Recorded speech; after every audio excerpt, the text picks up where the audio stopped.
গুজব দিয়ে কিভাবে সাধারণ মানুষকে এবং পাগল, উন্মাদ বা আ যাদেরকে আমরা সহজ সরল বলি নিষ্পাপ, পাগল তো নিষ্পাপ। তো তাদেরকে যেমন ডাবিতে মারা হয়েছে একজন মানসিক ভারসাম্য।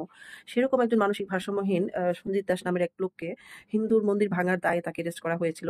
তারপর এটা এত তদন্তের পরে এটার সত্যতা প্রকাশ পায়। তো এটার ইয়েটা আমি দেখাচ্ছি আপনাদেরকে। দেখেন।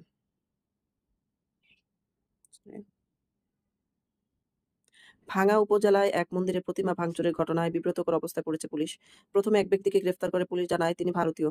পুলিশ যাকে ভারতীয় ধরে নিয়ে বিজ্ঞপ্তি প্রকাশ করেছিল তার নাম হচ্ছে সঞ্জিত বিশ্বাস, ৪৫ বছর বয়স। বাবার নাম নিশিকান্ত বিশ্বাস, বাড়ি গোপালগঞ্জের কাশিয়ানী উপজেলায়। ডয়েচে ভেলেকে নিশিকান্ত বিশ্বাস জানান তার ছেলে মানসিক ভারসাম্য হারানোর ফলে ২০১৯ সাল থেকে নিখোঁজ। সংবাদপত্রের ছবি দেখে সঞ্জিতের সন্ধান পেয়েছেন তার বাবা। এই প্রতিমাটা ভাঙচুর করা হয় এবং এখানে দেখেন সঞ্জিত দাস নামের এক মানসিক ভারসাম্যহীন ভাঙচুর হওয়ার মন্দিরের পাশ থেকে প্রমাণহীনভাবে আটক করে প্রথম ভারতীয় হিসেবে প্রচার করে পুলিশ মিডিয়া। পরবর্তীতে তার পরিবার থেকে যোগাযোগ করলে প্রমাণ হয় সে বাংলাদেশেরই বহুদিন ধরে নিখোঁজ থাকা একজন। এমনকি সে ভাঙচুর করেছে তার প্রমাণও নেই, যদিও গদা ইকবাল প্রকাশ দিবালোকে ঘুরে বেড়াচ্ছে প্রমাণ থাকা সত্ত্বেও। মানে গদা ইকবাল নামে একজন মন্দির ভেঙেছে, সেটা প্রমাণ থাকা সত্ত্বেও তাকে অ্যারেস্ট করা হচ্ছে না।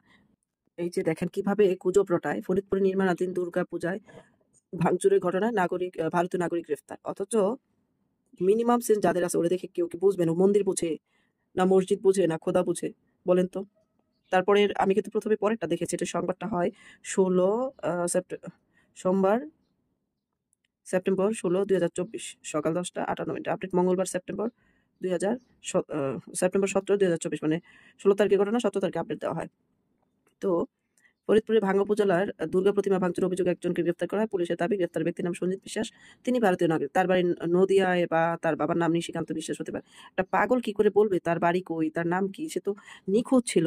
পরবর্তী বিষয়টা এত ঢালাও করে ওরা প্রচার করেনি। এটা ডেইলি স্টারের খবর। এটা হচ্ছে ১ম খবরটা। হুম?